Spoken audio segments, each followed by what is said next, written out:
so has Leo. But I think that falln has this kind of X factor about him. That when he's on the big stage against the big boys, he does well, like, better than most people, you know? Like, he can really just turn it up when the pressure's on him.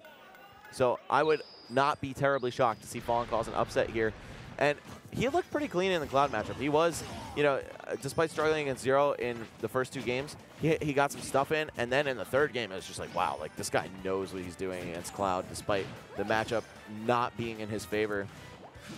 Or her favor, but his being falln, of course. Yeah. Right here, though, I mean, honestly, he could have had a better start off, but he was a little overzealous with his up air attempts. 2 times in a row, MkLeo has been able to air dodge through and get an up air for himself. But I mean, those are things I feel like you should almost kind of expect from Cloud, because that air dodge, see that air dodge into up air is so good. It's like, yeah, I just got under you, or I just got next to you. Let me just go ahead and throw out this up air as I'm landing, because if I hit it, I'm going to get more damage. So, you know, falln, if he keeps looking out for those, he should be able to get a lot of damage. He's racking up on MkLeo's idea to try to air dodge through it. Yeah, and you could actually take that exact sentence you just said and apply it to both characters. Yeah. Because the up air juggles in this matchup are going to be real. Both very vertically based characters in terms of their combo game and trap game. Yeah. Ooh. Yeah, he was literally forced back in that position. Like, he jumped up the ledge. MkLeo just kind of put up a little fence right there, and he was like, well, it doesn't really matter what you're going to do right here. And the platform actually saving and allowing Luma to get the stock as well. That forward smash so ill-advised on the part of Leo. You usually see this guy, one of the best in the business at getting rid of Luma immediately. Yeah, I mean, an F tilt would have sufficed right there, but instead it went for the full F smash right there and kind of got him punished. I mean, not even kind of, fully got him punished right there with that stock loss. Yeah, and if the forward tilt, I think Luma did have enough damage that forward tilt would send her to tumble, and if that were the case, it actually sends her at a lower angle and it would have gone under the platform. All right. I mean, if you're not forward tilt, I mean, at least a back air. It's like anything but that F smash. Just put it that way. Yeah. Dash attack would have sent her even further, probably. I don't know, man. There were some different choices he could have made to not have lost the first stock there, but here we go. We see jab sending her at that precious low angle that the Town and City platforms can't save Luma from. And now, all of a sudden, this is looking like MkLeo's favor. Yep. Okay. He's a limit away. Yeah, trying to get himself back down to the stage. Finally does it right here. And MkLeo just throwing it, okay? But to be real, though, from where he threw it, I think he was actually at that angle where that last hit might have connected on the ledge regardless. If there was no invincibility, so. MkLeo just looking so sharp with these dash attacks to catch Rosalina's recovery. And it's even easier than hitting a 2-frame window because she pokes her head so high above the edge. Yeah.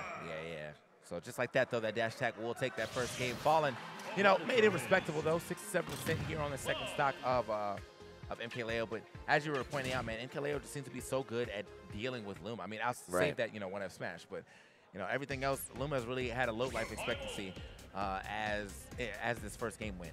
Yeah, Cloud, one of the best at killing Luma, if not the best character in the game at doing so. Yeah. I'd say Meta Knight, of course, very high up there as well, and that's really what makes these matchups hard for this character. Tough break for falln. I mean, there were 47 or 46 other players that he could have run into, right? Well, I guess if you only consider winner's bracket, 22 other players he could have run into, right? Yeah. This is the one he decides to run into right here, man. The one who is going to have the counter picks on deck for him, where even if his Cloud ends up messing up, I definitely could see the Meta Knight coming out. But yeah, by the way, another dunk right there, getting Luma. I mean, that time Luma was dead on damage, so you can see MkLeo really just kind of racking up the damage this time, and not even just like putting Luma off the stage, but racking up damage safely, because usually, you know, when you're racking up damage like that against Luma, you're probably getting hit. The way he's dropping these you know, aerials into falln, he really has no answer for it yet. Oh, chopping him up. By the way, it was actually 14 other players he could have run to. 16 people make top 8 or top 48 winner side. Sorry, my bracket math is terrible. I had to literally just look at the bracket and see how many matches. I mean, counted it out. Yeah, but anyway, here we are as MkLeo takes the first stock, and falln, he has the perfect percent right now to just get the up throw, up air, but no, he knew Luma was in trouble, so he didn't go for it. But I feel like this is where Cloud suffers most, like that percent range, maybe 80 to 100. You could die to Luma's up air after an up throw very easily. All right. Rolling around, trying to kill some time maybe. or also maybe getting tricked up by block stun and missing the back throw attempt. Yeah. Okay, managed to make it back to stage yet again, but you know, still has to find a way to get this first stock off. Oh, that was nice. If you see MkLeo going for that down air, the full hop down air over the edge, it's one, because he's reading either stand up or jump and it covers both. And two, because the weak down air combos into forward air spike at low to mid percents on every character. Yeah. I don't know why he charged that for so long. Like MkLeo was already on the platform and he was still charging. I mean, that right there might have been just a tell. He's kind of falling apart right here in the second game. Falling apart. Yeah, like it was so good and it was right there for me to make. And man, that's definitely looking tough. 2 stock in that game. No lucky Luma save into kill for him this time. I don't think falln has any characters in his back pocket. If there were any time to bust him out, it would be against MkLeo. Yeah. Just because you're getting hard counterpick by default here. But yeah, I mean, even if he does whip out a secondary right now, it's not going to be anywhere close to the level of his Rosalina. I know he's a real character specialist, puts a lot of time specifically just into Rosa. He's also got probably the best Luma tricks in the business. We just haven't even gotten to see Luma on the screen long enough for that to be a factor. Yeah, man, that Luma has, and as we said in the first game, has had some very low life expectancy, and Zero is definitely, or Leo is definitely keeping that trend up by doing such.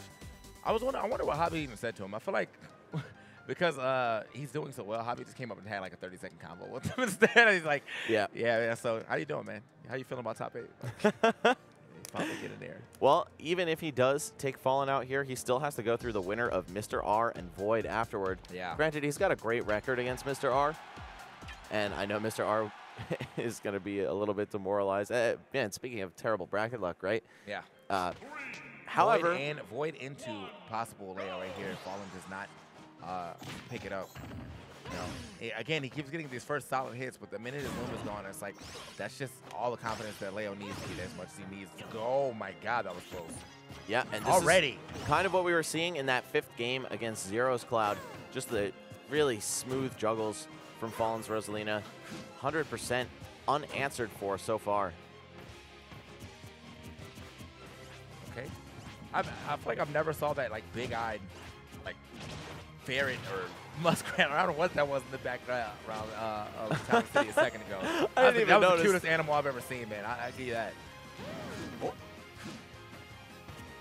Now we have MkLeo with a huge momentum swing. Takes 60 right after falln took 100 from him. Oh, not quite at the percent where that's going to confirm. Yeah, he confirmed it to that last time too, though. But this time hitting one of the different part of that neutral air, or falln DIing up instead of out this time around. Kind of saved him from getting hit by yet another neutral air to cross slash. Another Luma gone though, but see what happens here. I mean, he's already got added like a lot of percent. You know, he started off pretty well. Actually got him from 0 to like 70, taking no damage, and then went for kind of an F smash, but didn't get punished, so we're good. And falln getting chopped like he's on the Food Network right now. Yeah. He's had such a strong start, but MkLeo just not letting him keep it going. Okay. Oh, I thought we were going to see MkLeo read the roll in and go for the up B out of shield. Yeah. Okay, Ooh. yeah. Yeah, falln's not going to be able to recover like that all the time. That's how he's recovered pretty much every time, going super low, going straight up. MkLeo, like, you know what, man? Let me force you to think different. Yes, and even if you don't actually spike her out of that with the good timing, you still have a long lingering hitbox that can pop her up into the stage and force her to tech. Yeah. And of course, if you don't tech, that could be curtains. Yeah, still dead. Let's see. Huh. That was interesting. I feel like that was a good time for him to try to go for, you know, putting Luma over the ledge and then immediately going for a down air as he was trying to recover. So now, followed another Luma off, you know, off of the market. Let's see what happens here. Although at 154, I mean, he only needs one good up smash, but he just can't find it. Oh, that could have been it. There it is. There we go. Using Luma as a decoy, and the jab didn't even kill her. Jab finishers, one of the best ways to take care of Luma, so I understand what Leo was going for there, but dash attack being the other great way to get rid of her. And now we have solo Rosalina down 2-0 and 100%. This is not looking good for falln. Not at all. But that's what happens when you're playing against one of the best, man. Yeah, definitely guaranteed top 3 in the world. This man has been has showed up on the American circuit scene and been making major waves. I mean, he was already making major waves in Mexico, but ever since he's been here, he's been making even more waves, and waves that man straight off of that game and out of the winner's bracket. Good stuff to MkLeo. Still a very respectable showing from falln. He definitely showcased some expertise in this matchup, but also showed us why it's really tough for Rosalina and Luma, particularly for Luma, who just gets crushed by Cloud so quickly. Yeah, I mean, he was doing, as I said, man, he was doing a really good job at the beginning of that third game, but, you know, as soon as Leo got that first